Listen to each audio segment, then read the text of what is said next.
ಆ ಸ್ತ್ರೀಯನ್ನ ನೋಡ್ತಾ ಇದ್ರೆ ನಮ್ಮ ಪ್ರತಿಬಿಂಬನೆ ನೋಡ್ದಾಗಿದೆಯಲ್ಲ. ಇದೆಲ್ಲ ಮಾಯೆ ಅಲ್ಲ ತಾನೆ?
ಅಲೌಕಿಕವಾದ ಕಾರ್ಯವನ್ನು ಆದಷ್ಟು ಬೇಗ ಮುಗಿಸಿ ಶೀಘ್ರವಾಗಿ ಸ್ವರ್ಗಲೋಕಕ್ಕೆ ಹಿಂದಿರುಗುತ್ತೇವೆ.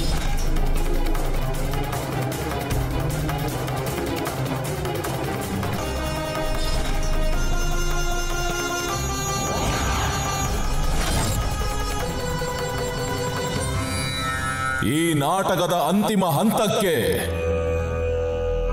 ವೇದಿಕೆ ಸಿದ್ಧವಾಗಿದೆ ಕಾಗವಾಹನ. ಪ್ರಭು, ಪೂಜಾ ಸಮಯದಲ್ಲಿ ದೇವಿ ಅಂಜನಿಗೆ ಏನಾಯಿತು? ನಾವು ದೇವಿ ಅಂಜನಿಗೆ ಅವರ ಅತೀತವನ್ನು ನೆನಪಿಸಿಕೊಟ್ಟೆವು, ಏಕೆಂದರೆ ಅವರು ತಮ್ಮ ಭವಿಷ್ಯಕ್ಕೆ ಸಿದ್ಧವಾಗಬೇಕಿದೆ. ಈಗ ಸಮಯ ಆಗಮಿಸಿದೆ. ನಮ್ಮ ಮೂರನೆಯ ಮತ್ತು ನಿರ್ಣಾಯಕ ಅಸ್ತ್ರವನ್ನು ಉಪಯೋಗಿಸುವ ಸಮಯ. ಓಂ ನಮಃ ಶಿವಾಯ. ಓಂ ನಮಃ ಶಿವಾಯ.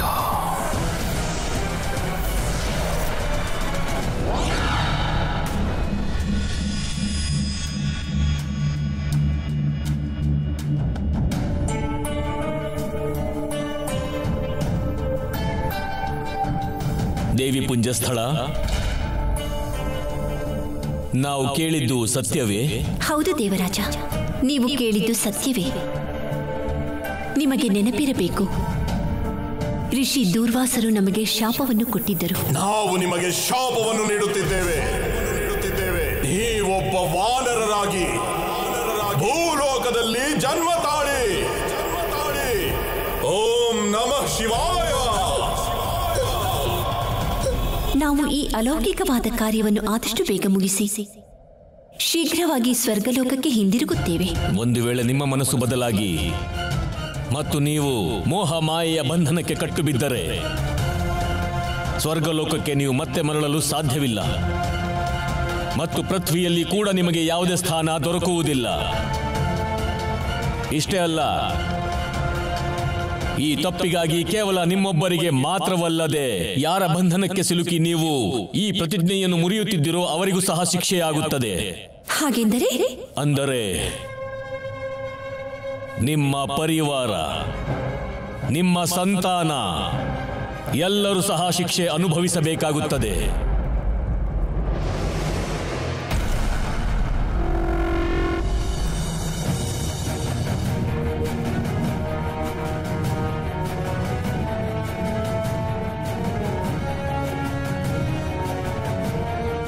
ಪುಂಜಸ್ಥಳ.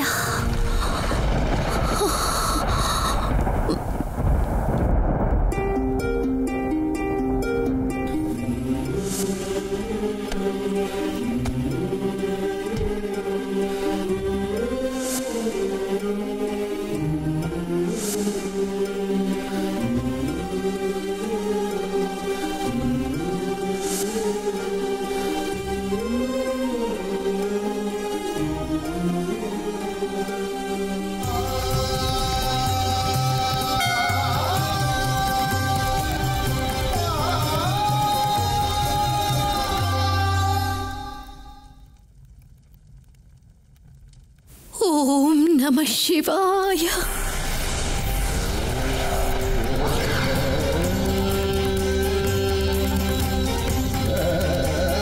ಮಹಾದೇವ, ನಾವು ನಿಶ್ಚಯವನ್ನು ಮಾಡಿದ್ದೀವಿ. ನಾವು ನಮ್ಮ ನಶ್ವರವಾದ ಶರೀರವನ್ನು ವರ್ಜಿಸಿ ಸ್ವರ್ಗಲೋಕಕ್ಕೆ ಹೋಗ್ತಾ ಇದ್ದೀವಿ.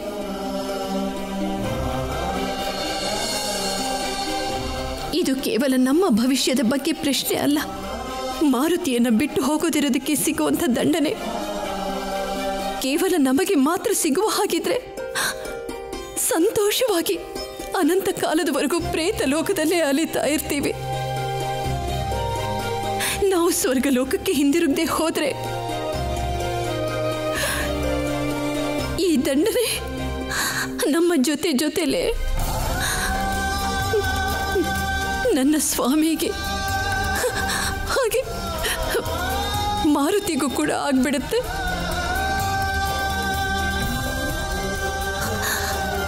ಈ ಕಾರಣದಿಂದನೇ ಮಹಾದೇವ, ನಾವು ನಿರ್ಣಯ ಮಾಡಿದ್ದೀವಿ. ನಮ್ಮ ಪರಿವಾರದ ಸುರಕ್ಷತೆಗಾಗಿ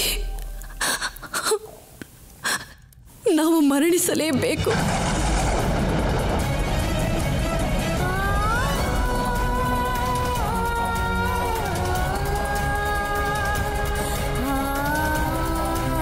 ಅಂಜನಿಯ ಜೀವನದ ಲೀಲೆಯ ಅಂತಿಮ ಅಧ್ಯಾಯ ಈಗ ಸಮಾಪ್ತವಾಗುತ್ತೆ.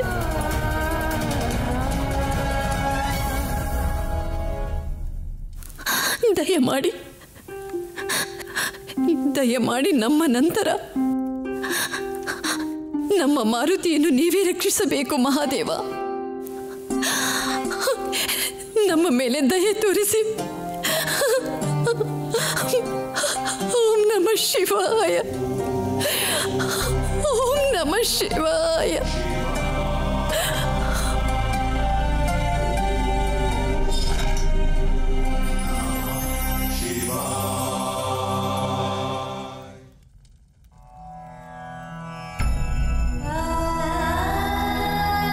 ಸ್ವಾಮಿ, ನಾವು ನಿಮ್ಮ ಜೀವನ ಸಂಗಾತಿ.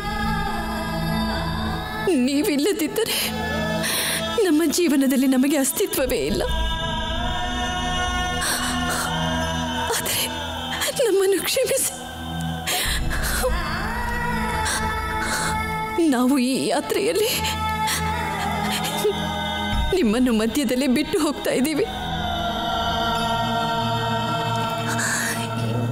ಈಗ ಪ್ರಶ್ನೆ, ನಿಮ್ಮ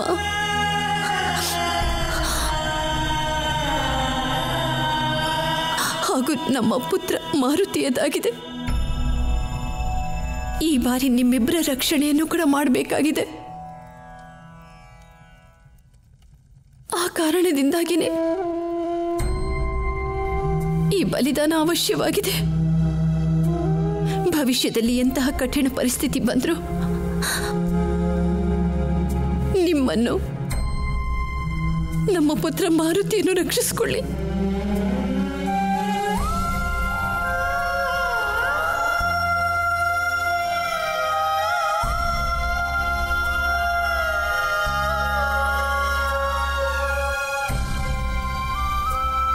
ನಮ್ಮನ್ನು ಕ್ಷಮಿಸಿ ಸ್ವಾಮಿ. ನಾವು ಹೋಗಲೇಬೇಕಾಗಿದೆ. ನಾವು ಸದಾ ನಿಮ್ಮನ್ನು ಹಾಗೂ ನಮ್ಮ ಮಾರುತಿಯನ್ನು ಕೂಡ ಪ್ರೇಮಿಸ್ತಾನೆ ಇರ್ತೀವಿ. ಕ್ಷಮಿಸಿ ಬಿಡಿ ಸ್ವಾಮಿ, ಕ್ಷಮಿಸಿ. ನಮ್ಮ ಮಾರುತಿಯನ್ನು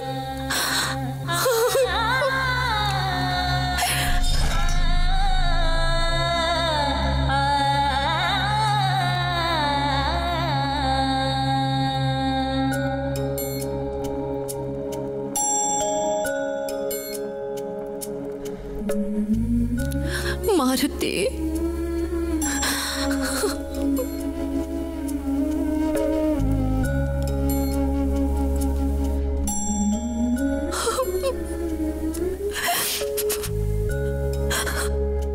ನಮ್ಮನ್ನು ಕ್ಷಮಿಸ್ಬಿಡಿ ಪುತ್ರ. ನಾವು ಹೊರಟೋದ್ಮೇಲೆ ನೀವು ನಮ್ಮನ್ನ ತುಂಬಾ ಹುಡುಕ್ತೀರಾ ಅಂತ ನಮಗೆ ಗೊತ್ತಿದೆ.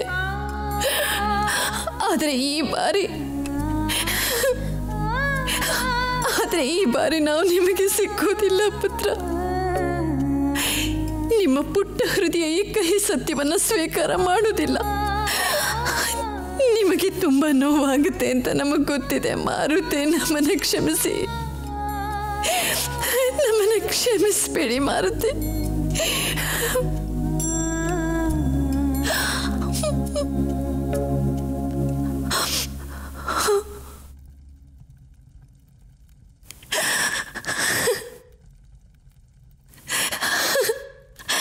ನಮ್ಮ ಜೊತೆಲಿ ನಮ್ಮ ಪ್ರೀತಿಯನ್ನು ನೆನಪಿಸ್ಕೊಳ್ತೀರಲ್ವಾ ಮಾರುತಿ? ಆದ್ರೆ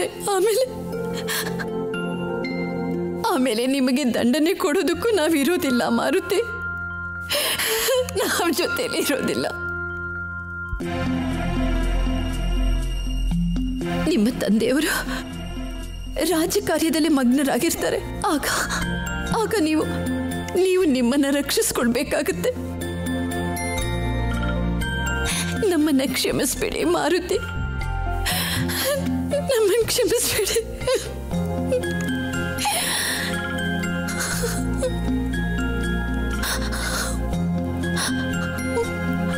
ನಿಮ್ಮ ತಂದೆಯವ್ರನ್ನ ನೋಡ್ಕೊಳ್ಳಿ ಮಾರುತಿ. ನಿಮ್ಮ ಬಗ್ಗೆನೂ ಗಮನ ಇರಲಿ.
ನನಗನಿಸುತ್ತಿದೆ ಮಾರುತಿ ತನ್ನ ತಾಯಿಯನ್ನು ತಡೆಯುತ್ತಾನೆಂದು. ಅಸಂಭವ. ಗೆಲುವಿಗೆ ಇಷ್ಟು ಹತ್ತಿರ ಬಂದಿದ್ದೇವೆ ನಾವು, ಇಷ್ಟು ಹತ್ತಿರ. ಈ ಬಾರಿ ಮಾರುತಿ ನಮ್ಮನ್ನು ಸೋಲಿಸಲು ಸಾಧ್ಯವಿಲ್ಲ.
ಪುತ್ರ ಮಾರುತಿ.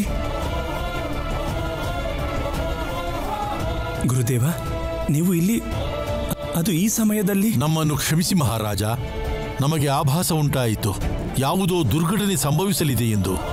ಅದಕ್ಕಾಗಿ ತಕ್ಷಣವೇ ನಿಮಗೆ ತಿಳಿಸಲೆಂದು ಬಂದೆವು.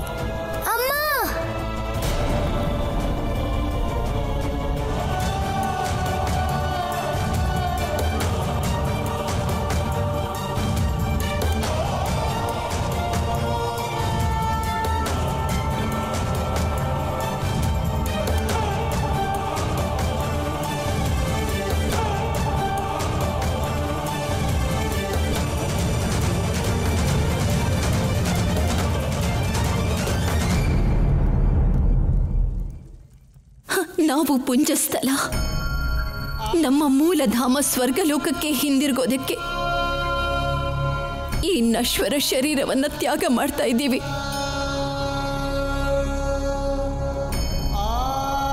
ನಮ್ಮ ಲೌಕಿಕ ಜೀವನವನ್ನು ಅಂತ್ಯಗೊಳಿಸ್ತಾ ಇದ್ದೀವಿ. ಕೃಪೆ ಮಾಡಿ ನಮಗೆ ಪ್ರವೇಶಿಸಲು ಅನುಮತಿ ಕೊಡಿ.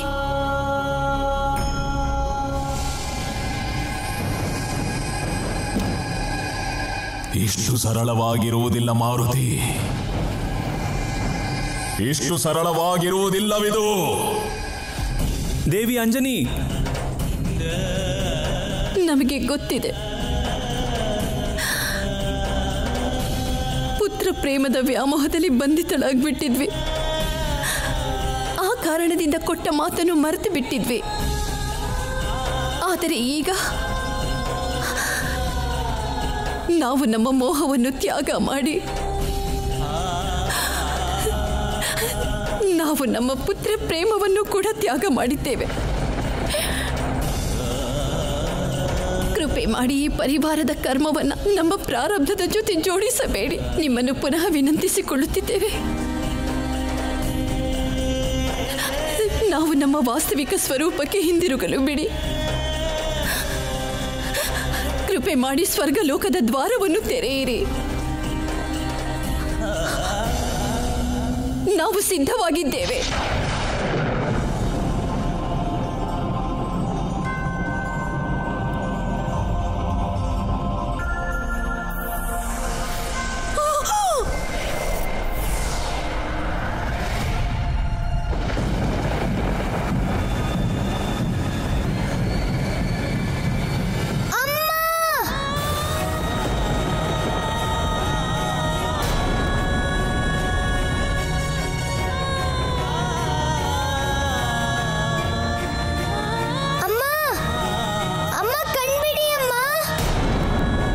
ದೇವಿ ಅಂಜನಿ, ಅಂಜನಿ ಏನಾಯ್ತು?